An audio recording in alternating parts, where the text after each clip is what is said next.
What's up, guys? My name is Dawna Gonzales.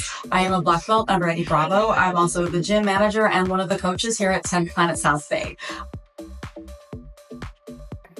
The reason why women's self-defense is so important to me is because I'm a woman and I know what it's like to go through the world and worried about everything. And I've heard enough stories to know that having these skills is something that should be essential to all women and really everybody. And I became passionate about it because I saw the empowerment other women were getting. Around 2016 is when I got my purple belt and I wanted to start teaching, and Eddie Bravo, my coach, was like, hey, why don't you and Lila do a women's self-defense class?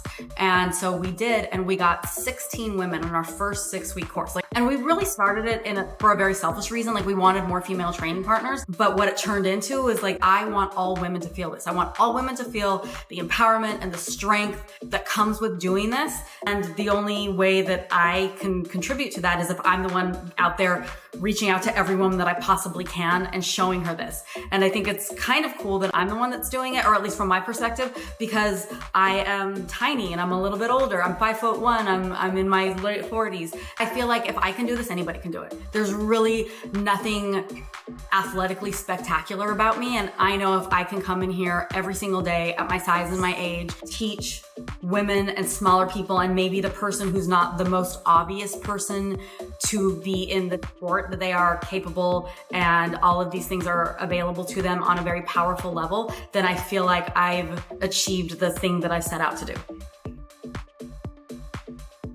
I don't know where it was, I don't know the situation, but some dude walked up behind what looks like to me a woman who's looked older than us, right? She looked. Are you calling the one with the belt? Yeah. She threw a belt over her neck and pulled her to the ground and dragged her. Oh my God. Away. But I am by no means victim blaming. She literally didn't know what to do. She didn't fight back. She had no clue what to do. So I'm not gonna throw a belt around anybody's throat. Don't worry. But we are gonna grab each other's hair today, and then I want to show you another way to get out of mount that I think might be helpful in one of these situations. My first thought when I saw her go back like this, she didn't even grab for anything, right? So we have to break ball. If anybody ever pulls you head first, you still have to be able to, go ahead, girl, grab my hair and grab it. So I have to find a way to throw my butt back and at least catch myself where I have cushion so that I don't hit my head. Right?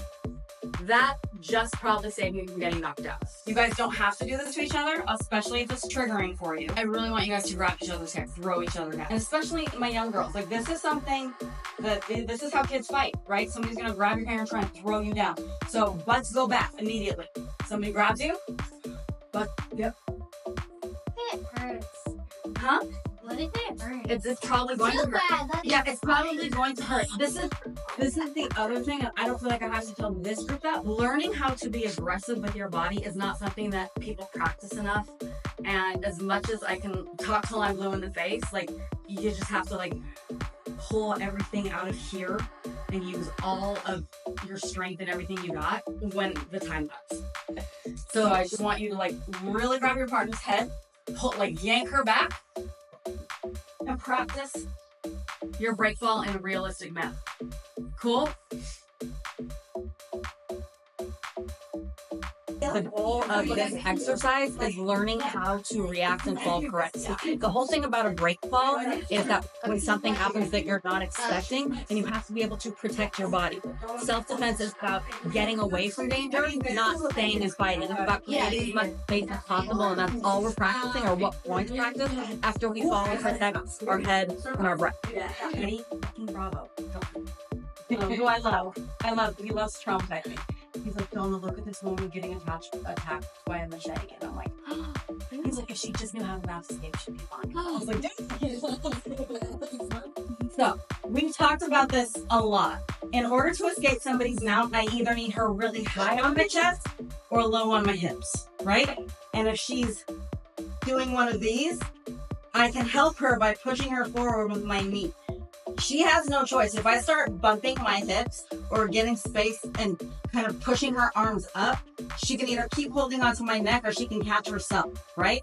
So if I can start doing this, then the goal that I want is I want to get in her armpits because I want to push her all the way up onto my chest in this situation, right? We know how to escape with our legs, but in this situation, I want to get her really high because I'm going to grab her with my legs, and I can't do it from here. If she's sitting on my hips, I can't, maybe I can, but I can't really get any leverage, right? I really want to get my leg all the way around her body. And if you can't grab yourself and you're not super flexible, you might not be able to get all the way around. So I'm going to bump her forward and help her stay above me by pushing on her armpits with little Lego hits. Once I can get her as high as possible, even if I have to squeeze myself down, I'm going to lift up my hips and kick one leg around her. I can even grab it. Once I get this leg around her, I'm going to kick both of my legs towards the wall and also push her away. Right? Once we get here, we can turn this into a technical stand-up.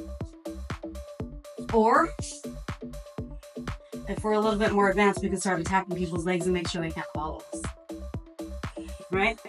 So here or here, either one, I'm going to use my knee and my hip bumps to push her forward. Get in her armpits and dig in her armpits. The more you can make this uncomfortable for her, the more she won't come back into you. Take your thumbs and dig them in. Get down as low as you possibly can. Hips up and climb upward. Push her away. Yeah. Pull. Think we can do it? The higher they are on you, the easier this will be. The lower they are towards your hips, the harder this will be. Pull. Give it a try. Yes. Now keep her up and straight. There. Now get on a hip. There. Grab it if you need to and hit the gas. Go. Yes. Yeah. Okay. Okay.